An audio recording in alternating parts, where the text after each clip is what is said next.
भारत चीन सीमा पर हुई हिंसक झड़प के बाद बुधवार को पीएम मोदी ने बड़ा बयान दिया है। उन्होंने कहा कि भारत चीन सीमा पर झड़प में हमारे सैनिकों की शहादत बेकार नहीं जाएगी। भारत सांस्कृतिक रूप से एक शांति प्रिय देश है। हमारा इतिहास शांति का रहा है। भारत का वैचारिक मंत्र ही रहा है, लोकाः समस्ताः सुखिनो भवन्तु। हमने हर युग में, पूरे संसार में शांति की, पूरी मानवता के कल्याण की कामना की है।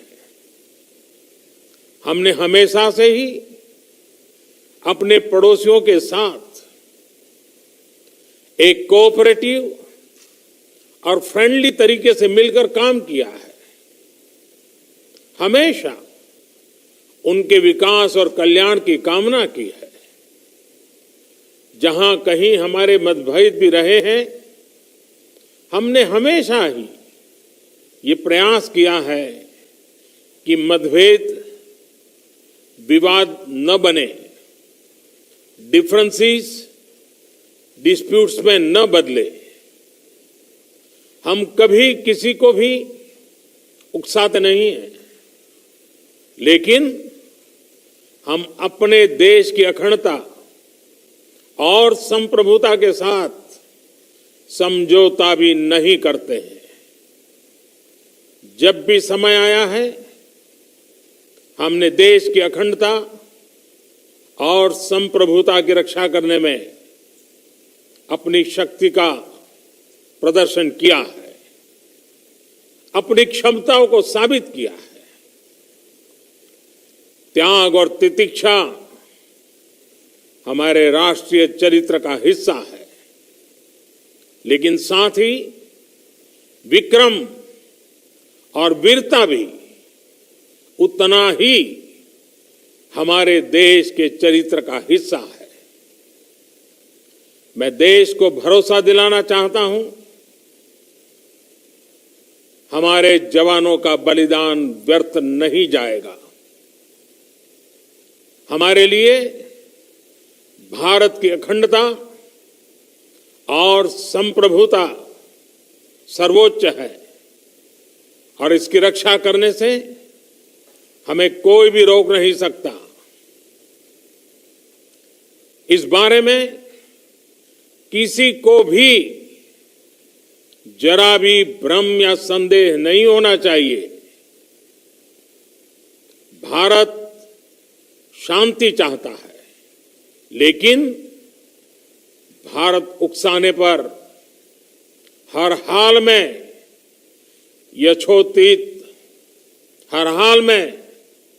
यथोचित जवाब देने में सक्षम है। और हमारे दिवंगत शहीद वीर जवानों के विषय में देश को इस बात का गर्व होगा कि वे मारते मारते मरे हैं। ये बयान उन्होंने मुख्यमंत्रियों के साथ बैठक शुरू होने से पूर्व दिया। इसके बाद उन्होंने शहीद सैनिकों को 2 मिनट का मौन रखकर श्रद्धांजलि दी। इससे पूर्व रक्षा मंत्री ने ट्वीट किया, जिसमें शहीद हुए जवानों पर गहरा दुख जताया। उनके इस ट्वीट के बाद जहां बॉलीवुड से लेकर पूरा देश शहीद जवानों को श्रद्धांजलि दे रहा है, वहीं विपक्ष मुख्य रूप से कांग्रेस राजनीति करने पर आमादा है। जिस समय विपक्ष को सरकार के साथ खड़ा होना चाहिए, उस समय प्रश्न चिन्ह लगाना शायद उचित नहीं है। रक्षा विशेषज्ञ भी ऐसा ही मानते हैं। मैं इन सभी बहादुर शहीदों को श्रद्धा के साथ नमन करते हुए दिल की गहराई से श्रद्धांजलि देती हूँ। साथ ही प्रार्थना करती हूँ कि उनके परिवारों को यह दुख सहने की शक्ति दे। आप सब जानते हैं कि पिछले 1.5 महीने से चीन की सेना ने लद्दाख में भारतीय सीमा में घुसपैठ की है। आज जब देश में इस घटना को लेकर भारी आक्रोश है, तो प्रधानमंत्री को सामने आकर देश को सच्चाई बतानी चाहिए कि चीन ने हमारी सरजमी पर कब्जा कैसे किया और 20 सैनिकों की शहादत क्यों हुई। मौके पर आज की स्थिति क्या है? क्या हमारे सैन्य अधिकारी या सैनिक अभी भी लापता है? हमारे कितने सैन्य अधिकारी और सैनिक गंभीर रूप से घायल हैं? चीन ने हमारे कितने हिस्से पर और कहां-कहां कब्जा कर रखा है? इस पूरी स्थिति से निपटने के लिए भारत सरकार की सोच, नीति और हल क्या है? हम विश्वास दिलाते हैं कि संकट की इस घड़ी में कांग्रेस पार्टी पूरी तरह हमारी सेना, सैनिकों, सैनिक परिवारों और सरकार के साथ है। मुझे यकीन है कि इस चुनौतीपूर्ण समय में पूरा देश एकजुट होकर दुश्मन का सामना करेगा। खैर, भारत चीन सीमा का ताजा अपडेट देने के साथ ही हम आपको बता दें कि पीएम मोदी द्वारा दिए गए इस गंभीर बयान का असर जरूर दिखेगा। इससे पूर्व चाहे उरी का हमला रहा हो या फिर पुलवामा का, मोदी के इस तरह के बयान के बाद सर्जिकल स्ट्राइक जैसी सेना की कामयाबी खासकर विपक्षी पार्टियों को जरूर याद रखना चाहिए। अब आते हैं रक्षा मंत्री राजनाथ सिंह के ट्वीट पर, जिसके बाद से लगातार कांग्रेस हमलावर है और कई तरह के प्रश्नों के जवाब मांग रही है। 2 दिन पहले हिंदुस्तान के 20 सैनिक शहीद हुए, उनको उनके परिवारों से छीना गया। चाइना ने हिंदुस्तान की जमीन छीनी है, हमारी जमीन हड़पी है। प्रधानमंत्री जी, आप चुप क्यों हैं? आप कहां छुप गए हैं? आप बाहर आइए। पूरा देश, हम सब आपके साथ खड़े हैं, एक साथ खड़ा हुआ है आपके साथ देश। बाहर आइए, देश को सच्चाई बताइए। वहीं बॉलीवुड अभिनेताओं ने किस तरह से शहीदों को श्रद्धांजलि दी है, उस पर विस्तार से आपको जानकारी देंगे। भारत चीन सीमा पर हुई हिंसक झड़प में शहीद हुए भारतीय जवानों को रक्षा मंत्री राजनाथ सिंह ने बुधवार को ट्वीट कर श्रद्धांजलि दी है। उन्होंने कहा कि गलवान घाटी में सैनिकों को गंवाना बहुत ही परेशान करने वाला और दुखद है। उन्होंने ट्वीट किया कि भारतीय जवानों ने कर्तव्य का पालन करते हुए अदम्य साहस एवं वीरता का प्रदर्शन किया और अपनी जान न्यौछावर कर दी। रक्षा मंत्री ने कहा कि देश अपने सैनिकों की बहादुरी और बलिदान को कभी नहीं भूलेगा। शहीद सैनिकों के परिवारों के प्रति मेरी संवेदनाएं हैं। देश इस मुश्किल समय में उनके साथ कंधे से कंधा मिलाकर खड़ा है। हमें भारत के वीरों की बहादुरी और साहस पर गर्व है। रक्षा मंत्री राजनाथ सिंह के इस ट्वीट के बाद कांग्रेस ने राजनीति शुरू कर दी है। कांग्रेस ने रक्षा मंत्री राजनाथ सिंह के बयान में ही खोट निकाल दी। उनका कहना है कि बयान में चीन का उल्लेख नहीं किया गया है।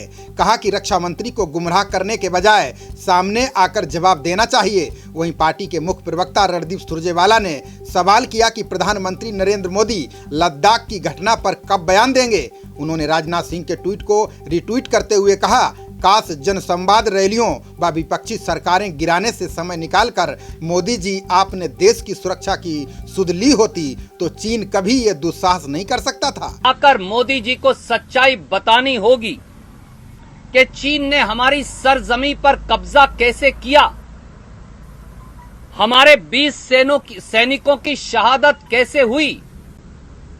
मौके पर आज की स्थिति मोदी जी क्या है? क्या हमारे सैन्य अधिकारी और सैनिक आज भी लापता हैं? हमारे कितने सैन्य अधिकारी व सैनिक गंभीर रूप से घायल हैं और जीवन मरण की लड़ाई लड़ रहे हैं? चीन ने हमारे कितने हिस्से पर और कहां-कहां कब्जा किया है? इस पूरी स्थिति से निपटने के लिए मोदी सरकार की नीति और रास्ता क्या है? आगे बढ़कर इन सवालों का जवाब मोदी जी को देना होगा। जैसा श्री राहुल गांधी जी ने कहा कि पूरा देश एकजुट है। हिंसक झड़प के बाद महानायक अमिताभ बच्चन, अभिनेता अक्षय कुमार, अनुष्का शर्मा और अन्य बॉलीवुड हस्तियों ने शहीद सैनिकों पर दुख जताया और श्रद्धांजलि दी।